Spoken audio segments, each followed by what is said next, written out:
I would like to thank the organising committee for inviting me to give this brief presentation on the emergency endocrine guidance documents that we've produced on the management of acute hyper and hypocalcemia, which really I'm presenting on behalf of the Bone and Mineral Special Interest Group.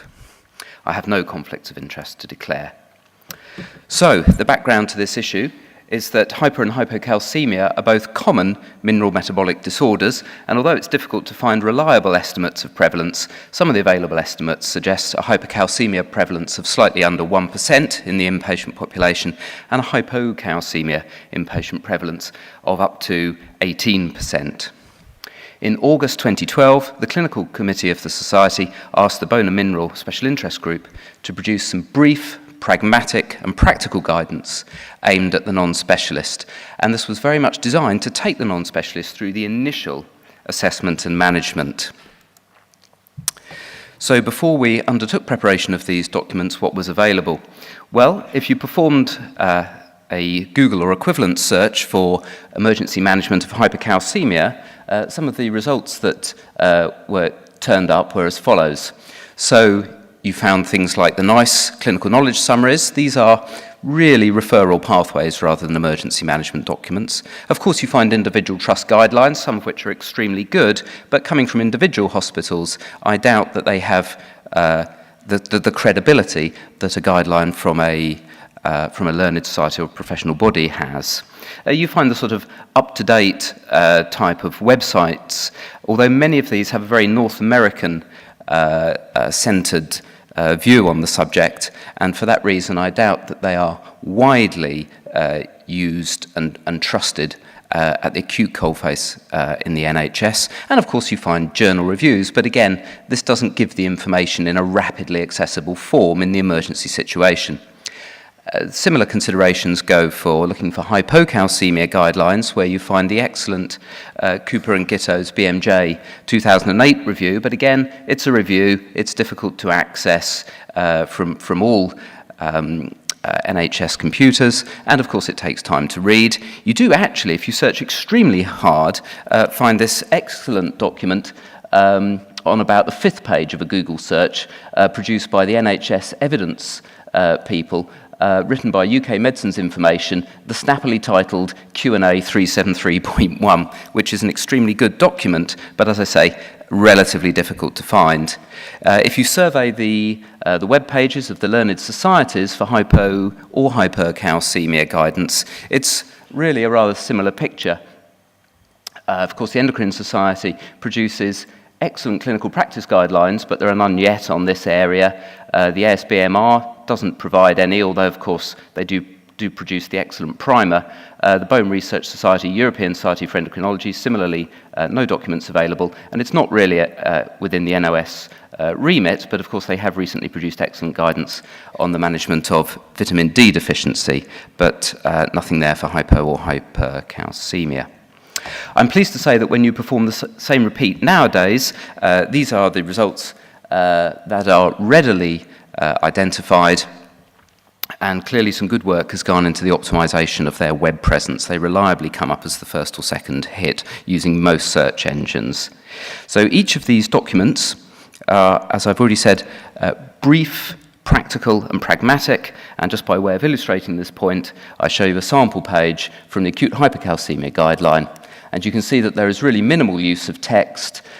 Information is mainly presented in bullet point form. The really important points are in these headlines here, and the management is presented to the non-specialist in a sequential and stepwise style, with a first line, a second line, and some alternatives.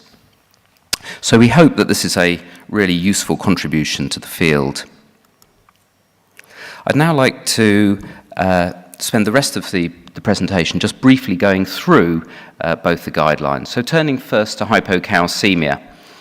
For the purposes of making the guideline practical, this has been divided into mild hypocalcemia, defined as that which is asymptomatic and associated with a corrected calcium higher than 1.9 millimoles per litre, and severe hypocalcemia, which is corrected calcium less than 1.9 millimoles per litre, and or symptomatic hypocalcemia at any degree of hypocalcemia.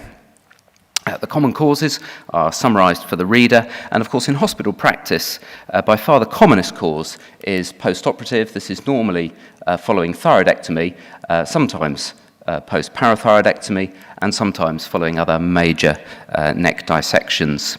An increasingly common group that we're seeing at the front door of our acute trusts is the PPI-associated hypomagnesemia group of hypocalcemic patients. It can arise due to severe vitamin D deficiency, but these patients have normally had an onset of symptomatology which has been slow and insidious, and this makes them relatively resistant to the overt symptomatology of hypocalcemia. There are, of course, many other causes, and these are listed in the guideline, but it's very much emphasised that the other causes are much rarer. Management is clearly set out as being a two-stage process. First, to correct the hypocalcemia, and second, to identify and treat the underlying cause. So for mild hypocalcemia, oral calcium therapy in the form of calcium carbonate at a dose of around about 4,000 milligrams per day is usually all that is required, and this can conveniently be given with Sandocal thousands, 2 twice a day, but a range of alternative preparations and dose equivalences are also stated. I'll go over treating the underlying cause in a bit more detail in a couple of slides' time, but in the context of mild and transient hypocalcemia, this is very commonly seen post-operatively whilst some damaged parathyroid function is recovered.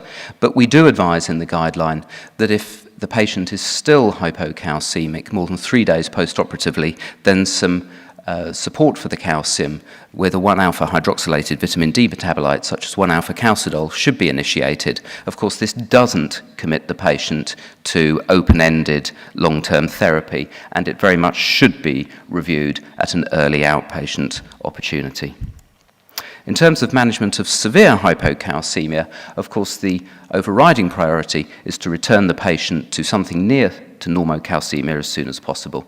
And the recommended way to do this is to give 10 to 20 mils of 10% calcium gluconate, so that's either 1 or 2 of those little 10 mil glass ampoules of calcium gluconate, dissolved in 50 to 100 mils of 5% dextrose and administered intravenously over 10 minutes with ECG monitoring. And this manoeuvre can be repeated if necessary to abolish the majority of the patient's symptoms. Clearly, without some sort of follow-up, the patient will rapidly become hypocalcemic again, and so a maintenance infusion is then given with 100 mils, that's 10 of those little 10 mil, 10% calcium gluconate vials, dissolved in a litre of normal saline, and run at 50 to 100 mils an hour, so that's run over 10 to 20 hours, with periodic calcium monitoring, so every 3 to 4 hours, calcium should be checked, and the rate of the infusion can be adjusted.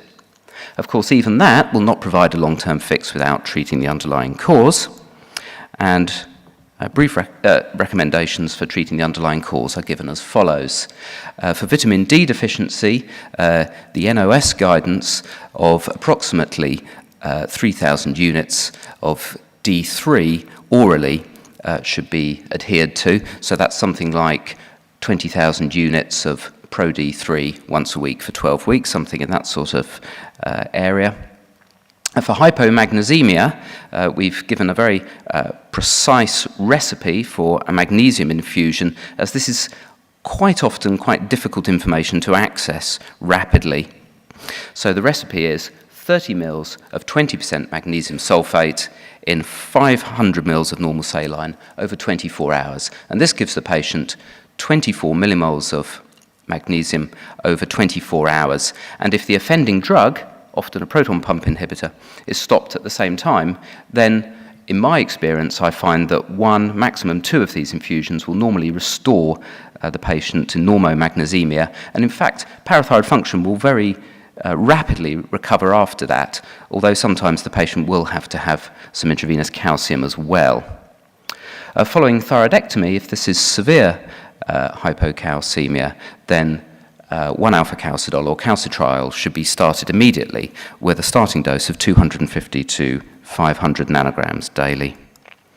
If we turn now to the management of hypercalcemia, a little bit of background is given for the reader in the guideline, and guidance that if the presenting hypercalcemia is less than 3 millimoles per litre, this doesn't normally require urgent intervention. There's a bit of a grey zone suggested at 3 to 3.5 millimoles per litre, where urgent intervention is usually required, and of course above 3.5 millimoles per litre, urgent treatment is always required.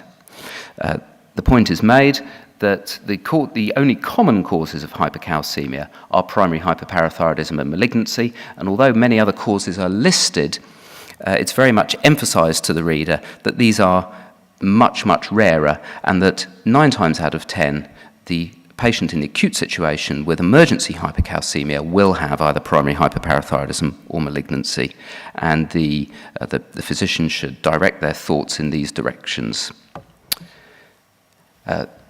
The managing physician should, of course, attempt to identify the cause with appropriate history, examination, and investigations.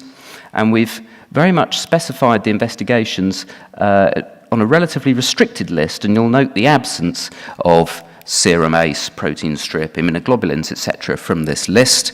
And the physician is very much encouraged to use the initial PTH level as a form of biochemical triage, so to speak. Clearly, if the PTH level is up, then one is dealing with hyperparathyroidism. If the PTH is suppressed, then one is dealing with malignancy, or one of the rarer causes of hypercalcemia. These are the recommendations for the initial management of hypercalcemia, and we would very much like to take this opportunity to stress that the management is very much based around rehydration. Of course, weeks or months of worsening hypercalcemia have normally induced a state of nephrogenic diabetes insipidus, leading to dehydration. This has often been exacerbated by nausea, anorexia, and emesis, and so the primary, and indeed some people would argue secondary and tertiary, physiological priority is to rehydrate the patient, restore the circulating volume, and restore renal perfusion. So volumes of normal saline in the order of 4 to 6 litres over 24 hours, but obviously with caution in the elderly, frail, those with cardiac history, etc., are advised. The reader is advised not to use a loop diuretic, as this often only serves to exacerbate the dehydration. And of course, occasionally one finds a patient who desperately needs the volume, but at the same time can't tolerate the volume, and the reader is reminded that dialysis is always an option in these situations. The second step in some, or perhaps many patients, after rehydration has been completely achieved, should be the administration of an intravenous bisphosphonate, and recommended is either 4 milligrams of zoledronic acid or 30 to 90 milligrams of pamidronate, depending on the degree of hypercalcemia. This recommendation has already caused a certain amount of discussion and debate in the meeting, even prior to this presentation, and I would like to take this opportunity to emphasise that we are not advising that every single patient who presents in the emergency department with any degree of hypercalcemia automatically receives a bisphosphonate, and as I frequently say to our juniors, hypercalcemia is not a state of bisphosphonate deficiency. The management should primarily be about rehydration, identifying the underlying cause, and only then, if the patient is still significantly hypercalcemic after fully rehydrated and there's no immediate prospect of treatment, definitive treatment of an underlying cause, should the bisphosphonate then be given. We do just briefly mention in the guideline alternative treatments. Of course, there will be some patients who present with what I've described here as a 1-alpha hydroxylase-dependent mechanism of hypercalcemia, in other words, granulomatous disorders and lymphoma, and for these patients, prednisolone in doses of 40 milligrams a day can be very effective in suppressing hypercalcemia. Other considerations include emergency parathyroidectomy, calcimimetic drugs, and calcitonin, although, of course, by then, we would very much expect that the front door physician had sought specialist help. So in summary, these are 2 new clinical guidelines from the Society for Endocrinology. They provide brief, pragmatic and practical guidance. They are very much aimed at the non-specialist in the emergency situation. They're available at these extremely long-winded URLs, but I can reassure you that a very brief Google or equivalent search will turn up the appropriate results.